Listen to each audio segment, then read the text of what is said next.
Сәлем қыздар, мен сендерге бүгін 5 минутта дайын болатын бананды коктейлін жасалу жолын ұсынбақшымын. Жасалуы да өте оңай. Банан, сүт, шекер ғана 3-ақ заттан дайындалады. Қалай жасалуы жолын видеоның соңына дейін қараңыз. Бананды коктейль жасауымыз үшін бізге көп зат қажет емес. Бізге тек қана сүт және шекер, 2 банан. Осы 3-ақ затпен дайындалады.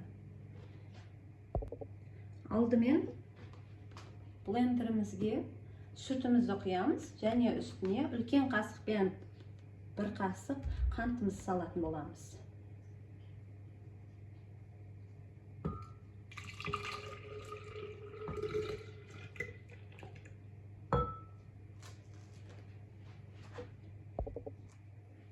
Сүтіміздің үстіне үлкен қасықпен шекерімізді салатын боламыз. Мен барлық сүтті және қанттың өлшемдерін описание бөліміне жазып кететін боламын.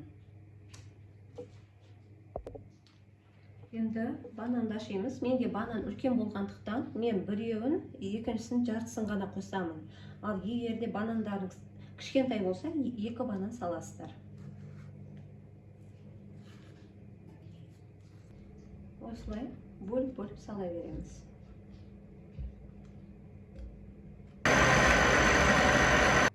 Бізде әлі дайын болған жоқ. Ұзақ уақыт айналдырасыздар.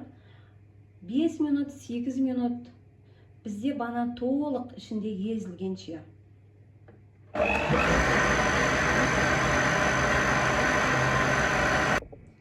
Менде коктейль дайын болды. 6 минут айналдырдым. Толық банан езілді ішінде.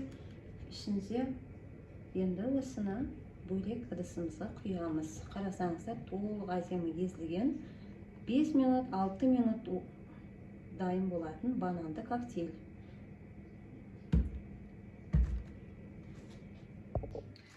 Менің бананды коктейлім дайын болды. Енді шеберуіме болады. Сіздерде жасап көріңіздер, өте оңай. Сүт, банан және шекер болса болды.